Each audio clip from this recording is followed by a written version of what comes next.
welcome to Happily Ever After with the Raj family. Today we're going to talk a little bit more of that Indian trip, our trip traveling to India, and we shared in the previous episode of what were our thoughts, our expectations, our anticipation of that trip. Yeah. But now we're going to share part 1 and 2 of what was actually the experience like, how we felt. So how was it for you, honey, getting in that plane, knowing you were going back after 11 years?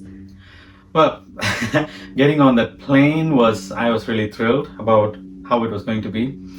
But then my biggest concern was that I won't be able to sleep in the flight. If I don't get to sleep in the flight, then I might fall sick and I might not enjoy India. Because the flight was, I think it was 19 hours flight in with total. One break of a couple hours.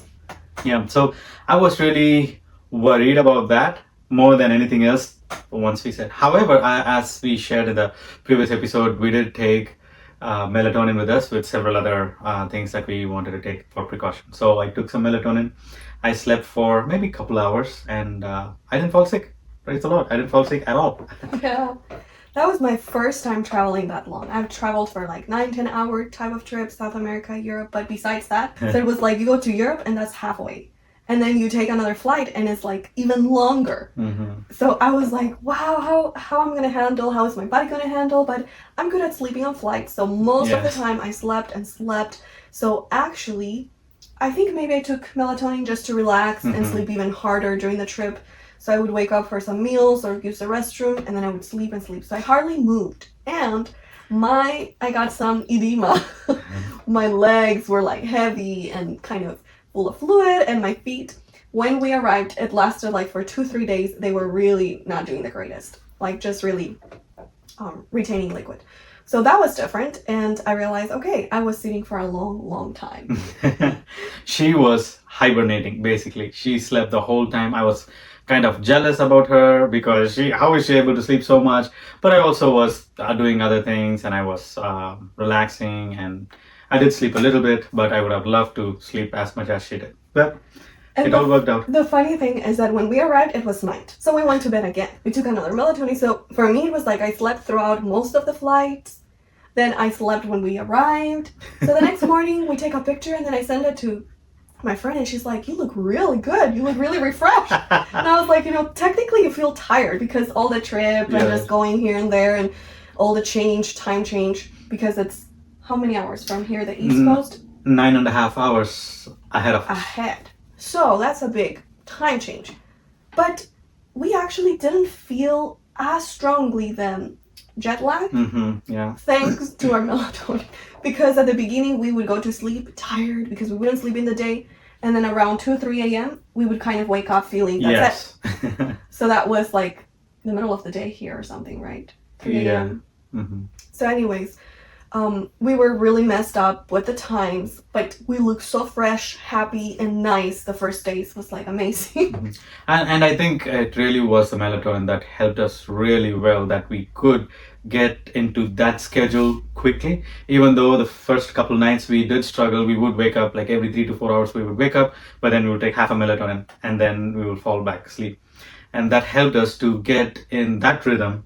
And we didn't have much issues in terms of sleeplessness or anything, or feeling sleepy throughout the time. We were mostly awake every day. We never really took naps, but maybe a couple days throughout the whole trip, because we had so much to do and just to connect and explore. And so it was definitely good to be awake during the day and then be tired at night. And if something, the body's clock was off, we just assisted it, and it was great. Yes, yeah.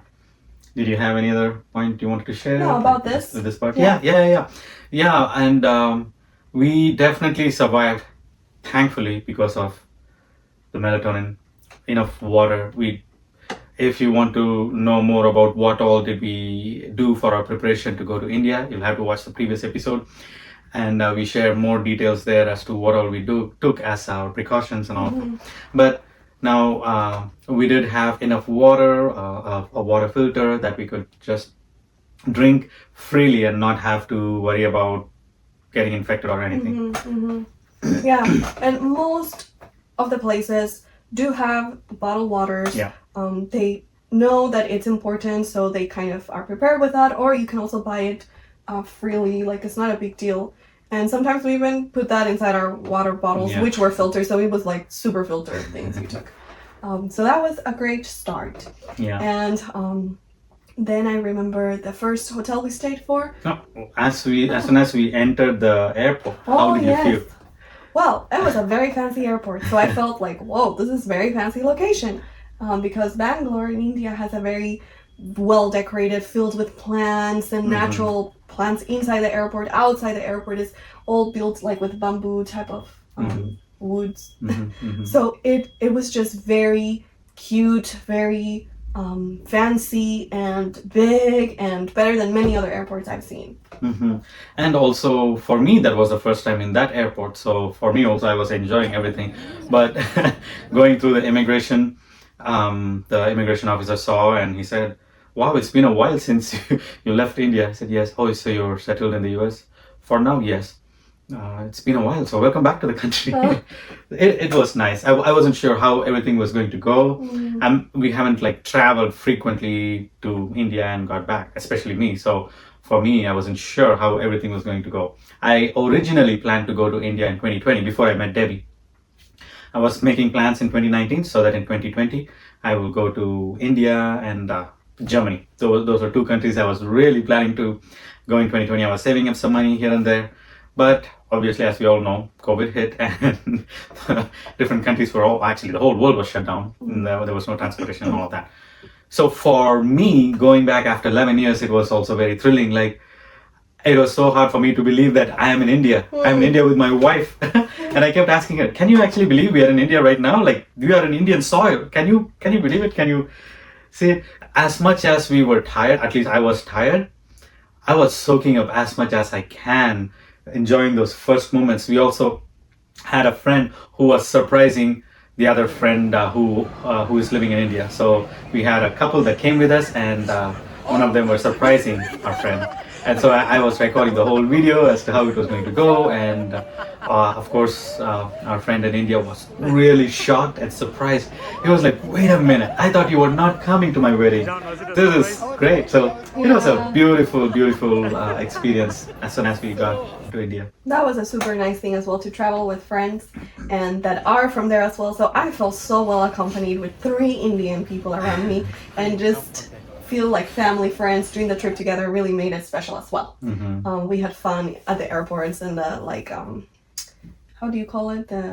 When you have a transfer or layover, transit, layover times, and it's just nice to enjoy, to connect, and so that was really nice. So my arrival to India was like a grandiose arrival, beautiful place.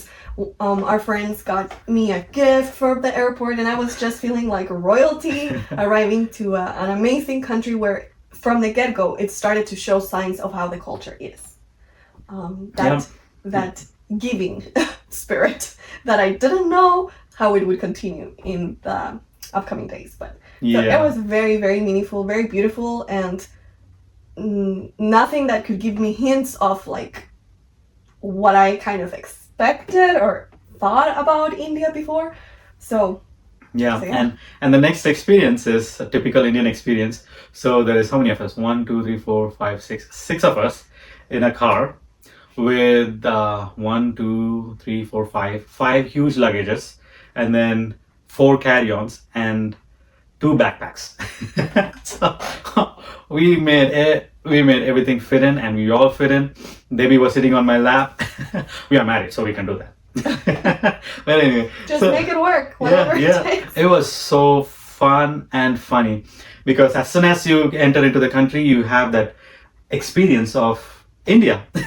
And then we were going through the roads in India, and Debbie was like, "You said it's going to be like highly traffic and populated." What were your thoughts about it, love? So because it was almost midnight, definitely the traffic was very less, and there were amazing big buildings, with a lot of lights in the night. So I was like, wow, it really looks amazing. And I was just kind of like, I want to see the crowdiness. That was something I really was hoping to see, and I didn't see it at night. So I was like, well, I guess everyone is very faithful to go to sleep. Because it was midnight, so obviously 12, 1 a.m. So we traveled, and happy to be there, happy to arrive well. And some friends were like, oh, we can already smell the Indian smell. And I was like, what does that even smell like? I was just thankful it didn't smell like marijuana. Like, that's a hard smell for me to handle, like pee or something. So I was like, whatever, I'm happy. So far, it's great. Yeah, and then we reached the hotel, and yeah, there was not that much people on the road, obviously. And we reached the hotel, and yeah, the toilet part comes in, and then I tell her, wow, it is the Western toilet here. I'm glad you are experiencing the Western toilet and not the other one that I thought it would have. If you want to really understand what the Western toilet means, you need to check out our previous previous episode. Yeah, there's different type of toilets in the world, but it was Western kind, and guess what? They had toilet paper, and guess what? They didn't have just a bucket with to like The wash, but they had a little spray type of hose. So it was great. You could really clean well, wipe, and everything was great. Just the shower, I was like, okay, well, there's no curtains, there's no bathtub, there's nothing to divide the shower from the rest of the bathroom. So I was like, okay, well, I guess the whole bathroom can be the shower. So that was different, definitely. And but it worked great, and we could shower and that is what I am used to. In before I left India, I never had anything separate the shower and the toilet. It was all together. So that is what I'm used to. And so you cannot have like fancy rugs in the bathroom or things that will get wet, because everything can get wet, and then everything can be wiped, like clean and washed. Yeah. So and every then, day you wash the bathroom. And then that's true. Every day we wash the bathroom. Every day we sweep the house. We sweep and mop. Mop at least once a day. Sweep, we do it twice a day because there is a lot of dust and yeah.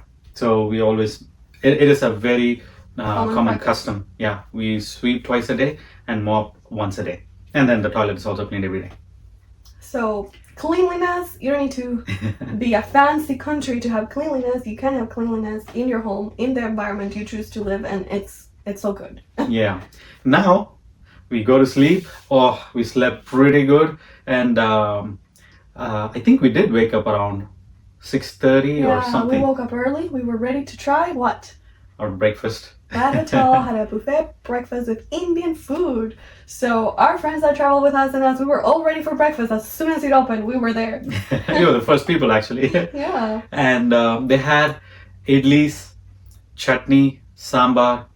They had lemon rice. Vada? They had vada, medu vada. They had parathas. They Like had a rasam? no, they didn't have rasam, Oh. but they had sambar. And then they had bread and jam and butter, Which we didn't touch. which we because did not touch. Who wants that when you have so many other options to try? So we enjoyed the breakfast, and we're like, oh man, this is the start of really good flavors. Beside one chutney that was really spicy, everything else I was like, it's so good. So you trained me well with spice level, so I could enjoy. Just thinking about it, I'm still drooling. My mouth is all filled with water, no. saliva, and But yeah, that was so good. I mean, Indian food you try, it's good in general, but then you try it in India, it adds a little bit more flavor to it. So we thought we could be many months without even eating much Indian food because we tried so much and we were like so full every day with so many varieties. But I think we're ready for more. we are ready for more. Absolutely, we're ready for more. It didn't last very long.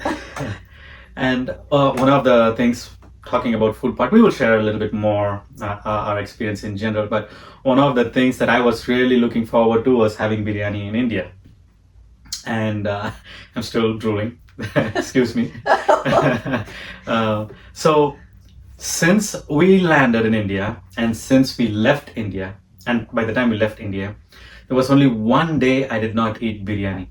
Every other day we had biryani. Like every day we had biryani. It wasn't like a bucket list, Bucket but list, it yeah. just happened one way or another. Yeah, it because was not even intentional. We were not planning. I was not planning. I want to eat biryani every day. It just happened. we were fine with it. Yeah, the first day, our friend said there is this place called Mani's Dum Biryani in Bangalore. So I'm gonna take you there. We will go. So we went there, and then the next day, Amazing every time. and then the next day, the same guy had biryani in their house. And then the next day, it was his wedding, so it was biryani. And then the next day, we went to a restaurant we had biryani. You remember? It's true. Like Nagarjuna. So it was like And the next day we had biryani in Hyderabad. Yeah. Hyderabad, because you go to Hyderabad and if you don't eat biryani, it's a sin. So at least that's what we were told. So Hyderabadi biryani is very famous. So they were like, if you don't eat biryani, it's a sin. So you need to go and eat biryani. So the next day, I mean, that day we woke up and had breakfast. Our friends were like, let's go to Commercial Street. It's like a street that had a lot of shops, and let's go and look for things. And they wanted to get some things. And so it was the first time going out to the shops. And then they were like, you know, you don't have to walk here in India. They will walk you going to the front or to the back, like wherever, because it's so crowded. So I was imagining, like, I don't know, like hundreds of people in the street pushing me. And maybe there's certain times that it's more than others, but there was a lot more people. Definitely there were a lot more people, especially on the streets. So we rented, we got a little taxi and we put all our luggage in. We were going to his family's place, and so we were all ready to go, drop that off and go and do a little shopping. And guess what? The vehicle breaks down right in the middle of the road. So with all of that traffic, and you have a lot of motorcycles, a lot of cars, trucks, buses, and everything else. Like everything is moving along in every centimeter there is. Someone is headed there, and to break down in the middle of that is chaotic. Absolutely. And we were like, what are we going to do? But anyways, eventually they brought another taxi. We could transfer and keep going with our day. But that was like, wow, everyone is awake now. So I could finally see the crowded roads, and I was like so entertained by it. And for me also I cannot say I could bring back memories from my younger age, but I could say I could feel, okay, I'm in India right now. That thought sunk in. And this is my people. To see all of them being busy, going for work and selling stuff on the roadside and all those schools and all those things. It was like, wow, I've missed all of this because it's been years since I saw and spent time in my country. So and for me as well, has been many years. Since 2017 I haven't been to Argentina. That's when I grew up, and part of like busy traffic, the whole family in a motorcycle, like all of those are things I grew up seeing, and now it was similar yet different, because some type of vehicles like the auto rickshaw we don't have in Argentina, but the motorcycles and all the vehicles driving without, like, outside their lanes and in any lane, that is what I'm used to. Yeah, there are lanes, but they don't follow the traffic rules or the lanes, because if you have a little bit of space, you need to make sure it is filled, it is occupied. And you travel very slowly because there's so much traffic. And this question would come in my mind. If they would have lanes and, you know, follow the traffic lights, whatever, would they advance quicker or slower? You know, what would be more efficient? Maybe altogether go even faster than if it was the other way. I don't know. It was just very interesting. I think it'll take a lot of work to bring some type of order in the roads. I don't know. That's my understanding after seeing all of that. Because in a way, it makes sense. If you have space, why not occupy it, because so that you can further. But in a way, it also makes sense that if everyone is following an order or traveling in order, it might be a little bit more smoother than what we are used to, and it won't cause so much traffic jam. But again, it's something to be determined. I don't know, because there's a lot of traffic even in places with order, like here in the United States. But so anyways, that was, you know, nice to see so many people. And then I started observing all the ladies with very unique clothing, like very fashionable yet very feminine, and a lot of variety, different colors, different styles, from like long dresses with pants or long tops with pants, or just sari that, you know, is long fabrics. They do it as a dress. So I was like, wow, everyone here dresses like with style. And that was really nice, because either you have very sloppy casual dressing or very fancy expensive, but to see from poor to upper class, everyone kind of dress with style, I was like, that's very nice. Yeah. So when you're not used to how the culture is or how people usually dress, it does look nice. And it is actually a nice way of dressing. I'm just saying from the perspective, because it's very neatly dressed, but I'm talking about, like, is it higher cost or lower cost? Right. That's the point. There's different options in India itself. So there are shops that many clothing is found for a very reasonable price, but probably the quality is less as well. And then there's others that it costs a lot more. So quality can vary, but how it looks is very nice. Definitely makes a huge difference.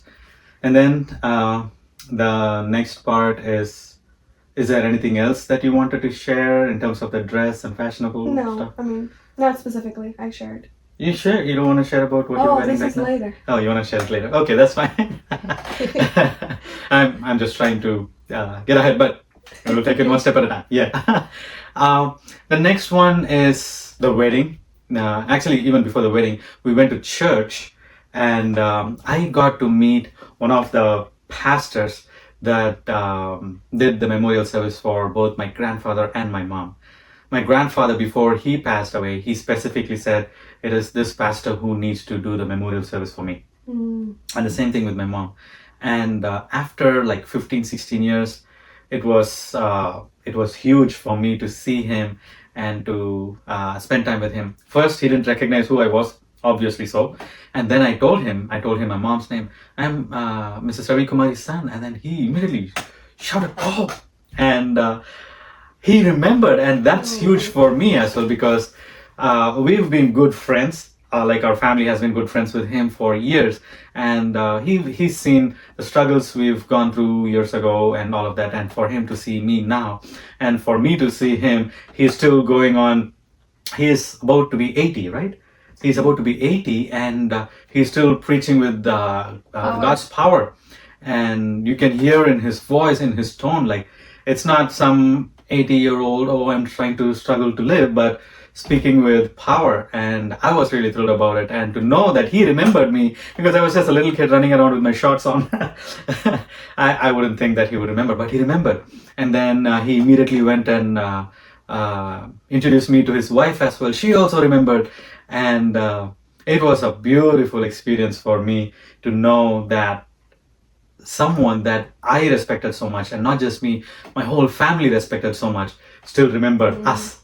That was a beautiful, beautiful experience. And then I got to introduce Debbie to him, and his son is in the US.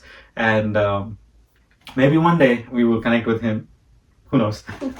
And something unique when we went to church that I noticed is that everyone took their shoes. And I was like, whoa. Because in how I grew up, it's like you keep your shoes as a way of respect in church. If you take it out, you're disrespectful. And so you do not take your shoes unless, casual, you go to a house and it's for cleanliness, but in the church you don't. And so taking the shoes, I was like, whoa, this is different. And then it reminded me of the Bible when for different occasions, taking the shoes was a form of respect. So it's the opposite. And so I was like, okay, well, this is, that was new. I felt naked with my feet just like that in the church. It's like, oh. And also Debbie was like, now I understand why you every now and then remove shoes in the church. Because for me, I'm so used to, in the US I'm talking about, I'm so used to removing my shoes and just having my socks on in the church. And she would always say, honey, put your shoes back on. It's kind of disrespectful for you not to wear your shoes on and all of that. For me, I never felt kind of disrespectful. I thought it was more of a comfort and more for how I feel I could be in. But then she would say this. I was like, okay, let me listen to her, because I'm still learning about the culture. So I don't want to do whatever I think is okay for me. But then for her to see how in India, everyone removed their shoes outside the church, the sanctuary door, and then they would all come with their socks on or bare feet. So she was like, now I see why you had that. Definitely it helped a few things here and there to understand him better and to understand cultural influences in how we live life. And so it was really nice connecting with people, seeing people that he's shared stories and talked about so much, and now see them in person was like, wow, That was also one of my favorite things, is that I can share as much as I want. I can share different things about my childhood, about my mom, my brother, and all of that. But then for her to hear it directly from people that were there while I was growing up, and to confirm those things that I've shared, I don't know, it gave me some type of peace, and it gave me happiness, a joy, that to know that people share the same thing, and that she knows that whatever I have shared is actually factual. So after that Sabbath, we also went to our friend's house and shared with them, and just the hospitality of people, how they open their houses, serve you, they want the Yeah. visitors to eat, and they like are there ready to serve, so attentive, so giving. And almost every place you visit, they have some type of little gift for you, whatever it might be. Yeah. And that was, huge, because yes, you might not have many affectionate demonstrations of cordiality or care. You greet each other, but then hospitality and gifts are huge ways of demonstrating that affection. And while we are talking about people being very hospitable and trying to give gifts and stuff, before that, that afternoon, as I said, we had biryani, right? And so they served, and it is not buffet style, but they come and serve. The family comes and serves, and that is more like a tradition. It is like taking care of the visitors and all that. So they served Debbie, and they served the other two, our friends, and then me and a couple other friends. And then they bring a spoon so that Debbie can eat with a spoon. But Debbie has already started eating with her fingers. She washed her hands, came, and she started eating with her fingers. And they were so surprised and happy about her to know that she actually could eat with her fingers and not having to use a spoon, because in Indian culture we are so used to eating with our fingers, unless it is very specific things that we eat with a spoon, or else we eat with fingers. So Debbie was eating with her fingers and holding the plate as such, and it was an amazing experience for for Debbie, for me to see people being amazed at how Debbie was eating. I made you proud of. She sure did. You sure did, honey. I was so happy that I could show off my wife and that she could eat with her fingers. Yeah, I might not speak the languages of each state, as it varies state by state, so I couldn't even try to listen to a pattern and learn, because it would change from this group to that group to that group. So that was a challenging aspect, but I learned to eat with my fingers since the beginning of our relationship, and I practiced a lot, so that was no problem. I could live and defend myself in India by eating well. So that was cool. And so the next day was the big day, the wedding day. And we won't go day by day, but we're kind of walking you through a lot of experiences, and it helps to kind of very new travel experiences for Debbie, and most of them for me as well. So the wedding was huge, because weddings in India are large amounts, so 1,000, 2,000, it can go on. But this was like 1,500, and it was a beautiful wedding. We were just so excited to see our friend get married with a wonderful girl. And so the big difference, I would say that general wedding in the church was very similar to what I'm used to, just a lot more crowded. But then, and I wore a sari that I wear very rarely, because it's kind of difficult for me to put, and it's more complex. But and one question I had is, like, it was a hot day, and the silk fabric is kind of thick. So I was like, how are we going to survive with this thick fabric all over and the heat? But people just live, I guess their bodies get used to it, because I was struggling a little bit with the heat and clothes being kind of thicker. Yeah. Now, for those who are listening to this podcast on Spotify or Apple or whichever platform, you will have to go on YouTube and check out our podcast, because there we will be posting pictures and videos of what we are sharing here.